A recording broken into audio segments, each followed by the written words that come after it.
Yung mga katropa, naglakad ako ng sobrang layo, pupunta dito sa tindahan, bibili ng tubig. Malayo masyado magland tropa pets. Sumama yung lahat. Tapos ang daming aso dito. Buti na lang hindi inaway. Dito sila. Ayan o.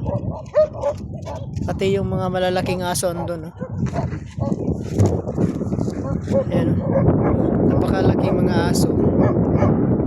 Meron isa ditong parang German Shepherd. Parang German Shepherd. Tapos ang dalawa kakulay ni Mami Muka na sobrang laki.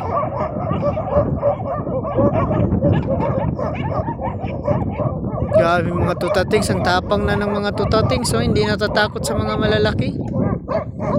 Tatlong malalaki na lalaki. Ano siguro yung tawag nito? Nagmayabang kasi kasama na si Kuya Ek, ang hari ng disyerto. Yan o, ayun ang mga sana yun.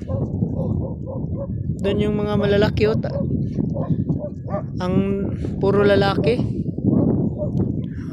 Mayabang kayo kasi kasama nyo si Kuya Ek Kasi si Kuya Ek pati si Mami Muka. Tapos tatlo dito ang ayan tatlo diyan ang malaking lalaki, tapos dalawa doon, isang babae isang lalaki, bali 5 lahat. Pero hindi sila natakot, ang liliit nila kasi kasama nila si Kuya Ek. Kasama kasi nila si Kuya Ek. Yan. Ang kulang lang dito si Trunks. Hindi ko alam kung saan si Trunks. Hindi nakasama si Trunks Naglakad ako, bigla to sila humabol lahat, nakita ako. Sila pagod na. Mas lalo na ako pagod kasi sobrang layo ng nilakad. Layo. Pero malapit na, ayan na yung may tindahan dyan. Ayan na yung may tindahan dyan, Madam Tropa Pets. Na. Ayan o. Ayan. Ito yung bibilhin ko, tubig at saka tinapay. Isus.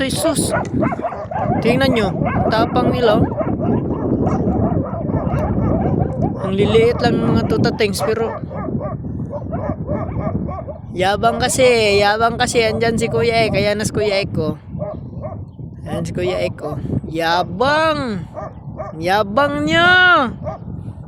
Diyan kasi kasama nyo si Kuya Ek at si Mami Muka.